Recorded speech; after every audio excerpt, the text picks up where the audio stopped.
Hello friends, so we are going to look into this new problem, substring with concatenations of all words. And this is another example we want to explore using the sliding window technique. You can see this question is tagged as hard, and since it is hard, we definitely need to think more in terms of solving it with just sliding window technique. Okay, so it required a little bit extra effort to fully solve this problem. And remember one thing: whenever you see hard questions, uh, the trick to solve the hard question is break it down into the smaller chunk of the problems and then try to solve it. Now, let's look at the description of this problem. So here you are given a string S and an array of string words. All the strings of words are the same length. A concatenated substring in S is a substring that contains all the strings of any permutations of word concatenated.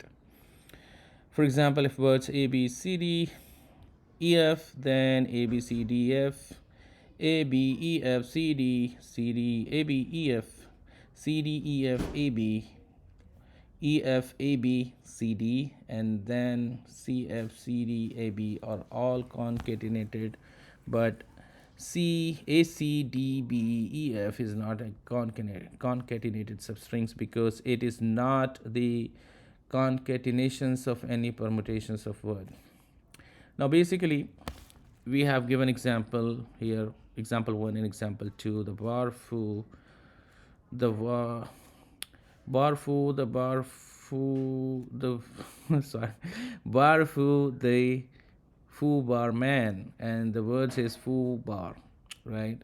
So we have to return the expected output is 09. How? Since the word dot length is equal to 2, that's also given here that the word length, the string in each word of the array is same. So for example, here is 3, the length of the array is given as 2, and the concatenated substring has to be the length of 6. This has to be 6. So this is the first one, if you see, and this is the second, what we see here, right?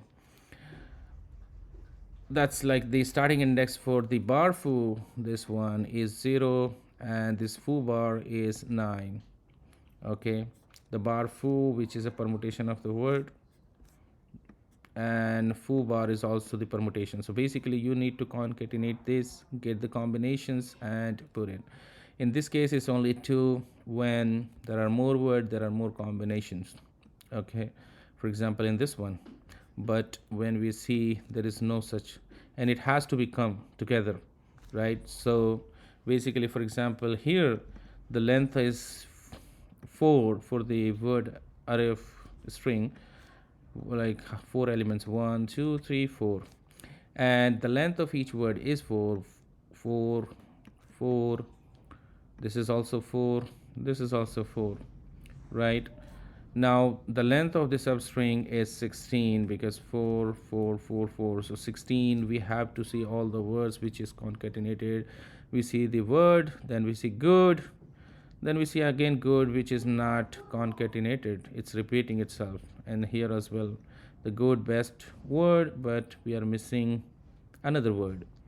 Okay, so the idea here is we need to find the concatenated string, right? The starting index. How we gonna approach this problem? Obviously we are talking about the sliding window. To you guess it, right? We are going to use the sliding window technique. However, this is, remember, this is a hard level question, so it's not only going to solve with the sliding window technique. You also need to have guess all the permutations of the array of a string has what you have given, and then you need to use the sliding window. So basically, first you have to come up with some mechanism that you can check for the permutations, right? All the different permutations for the given word. Now the brute force, right? You can create all the possible permutations for the given word and then try to match it with the string. However, if you see the constraint, right, this could, the word can be 5000, and if the word length is 5000 and word length is 30, so if you see the worst scenario, right, you will end up making a lot of permutations for the possible concatenated string for those given words, right? Now, so that's that, we are not going to do that, right? Instead of that, we need to, we will use a data structure that will hold the numbers of these words, right? How many times it appears, and then we will check for, will have a sliding window helper method that will use that map to see the windows, if it is a word which is exist in the dictionary or a map, and then we slide it to match the proper window. So there are a few things we need to see, remember, right? A map that will hold the words and their counts, how many times they appears in the string, array of a string. The length is important, and also the substring length. So substring length we can calculate based on how many words we have, how many strings elements we have in the array of a string, and multiply it with the word length, right? So these are few parameters we need to have handy to apply this. So let's go and try to implement this in Java. We will implement and then we will go through the each step how it's uh, coming up. All right, so let's get started. Okay, so let's implement this algorithm. Now, as we discussed, right, we do need few variables at the class level so that we can use them easily in the helper class.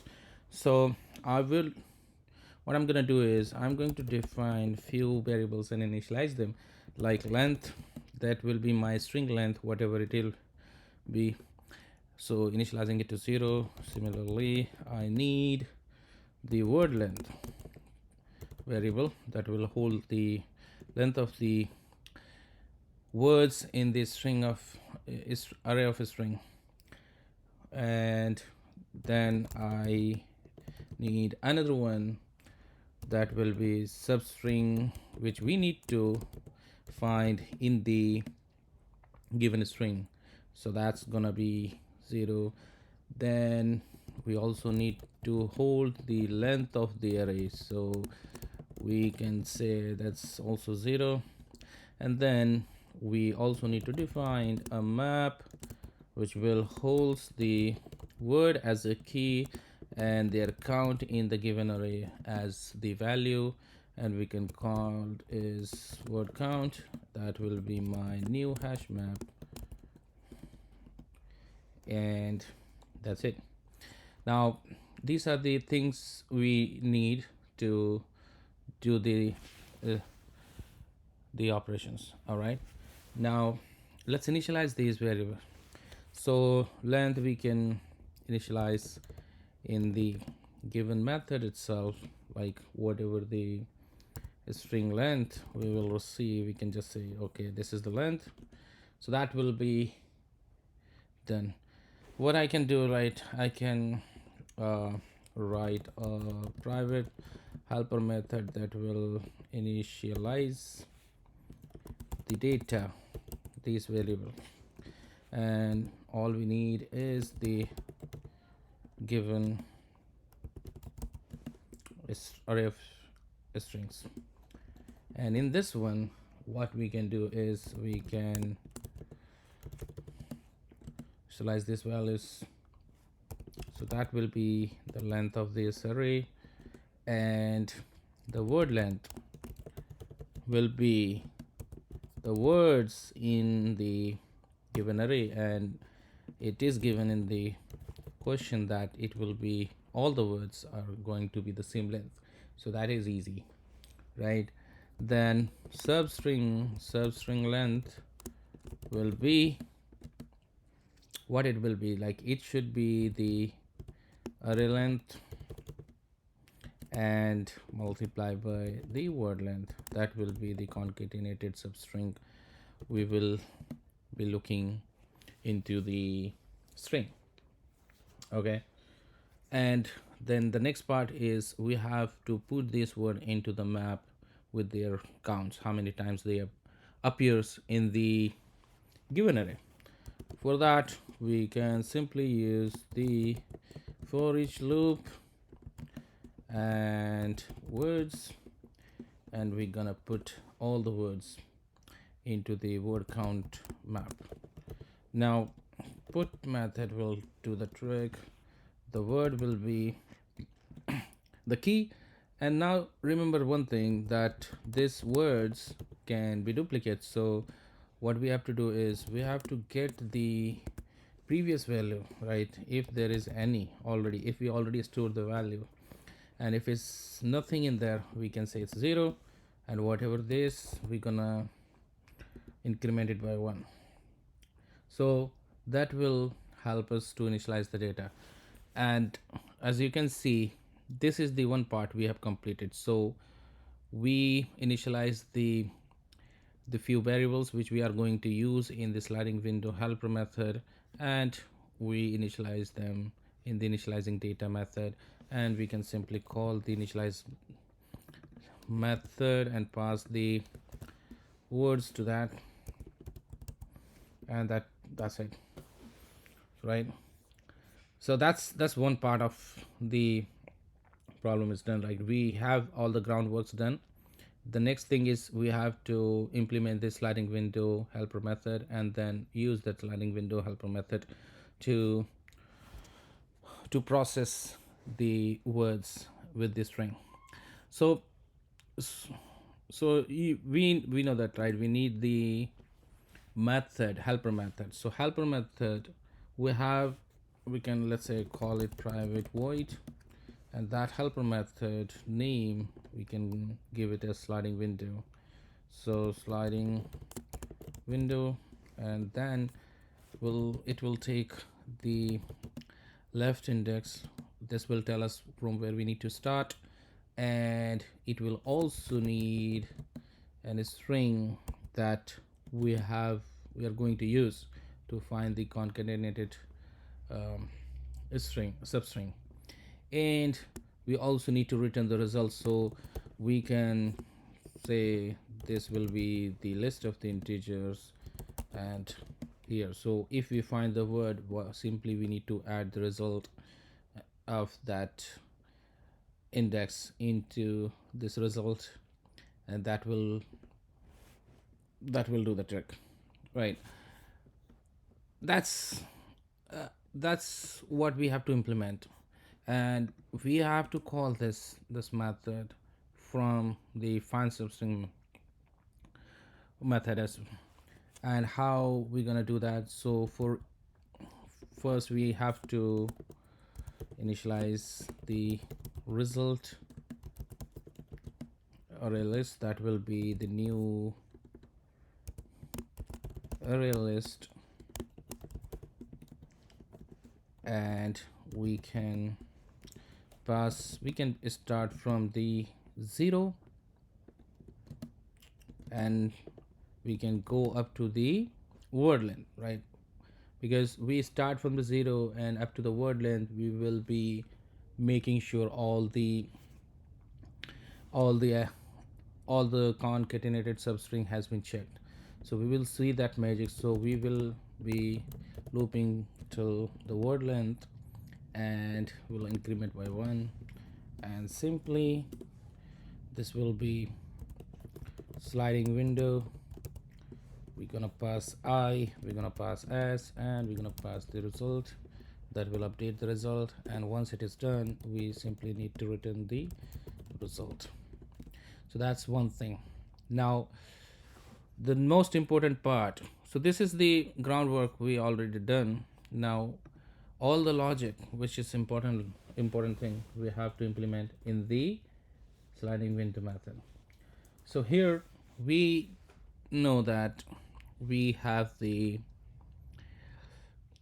starting index, right?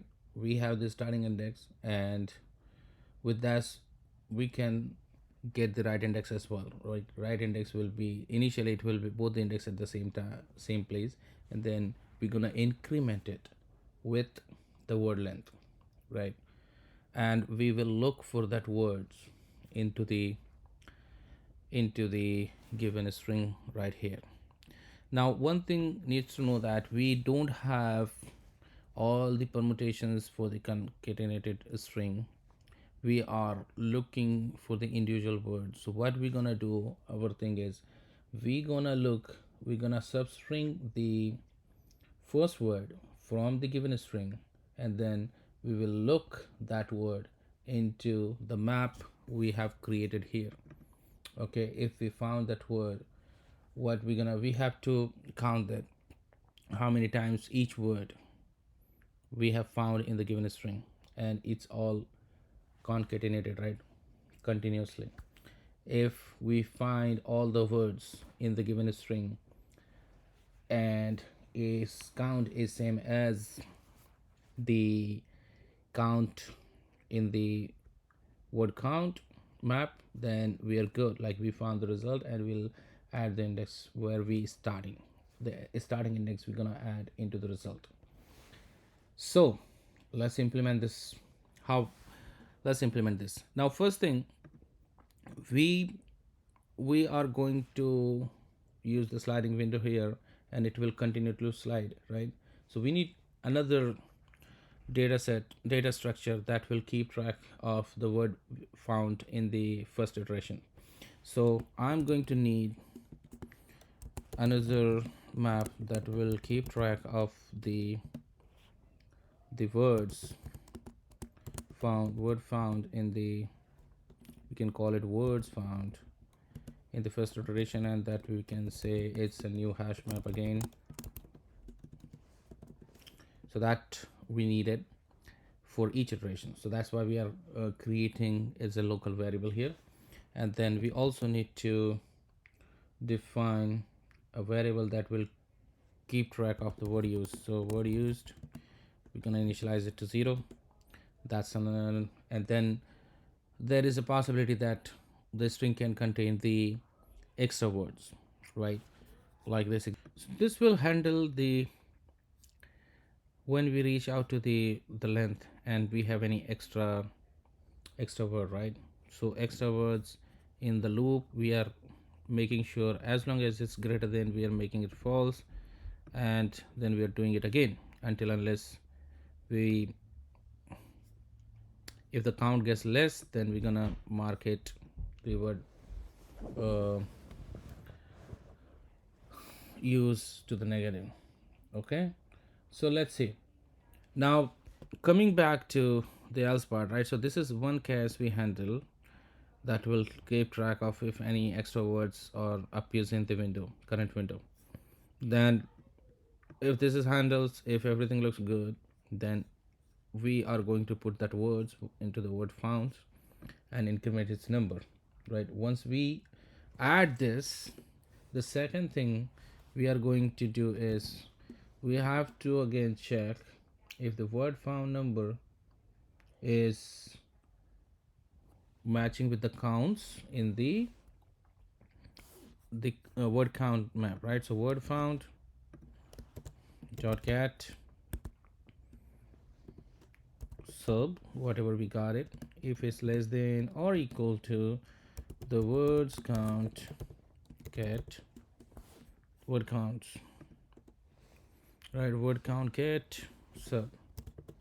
Now if they are less than or equal to the numbers we have in the golden repo of the word count map, then we will say the word used is true.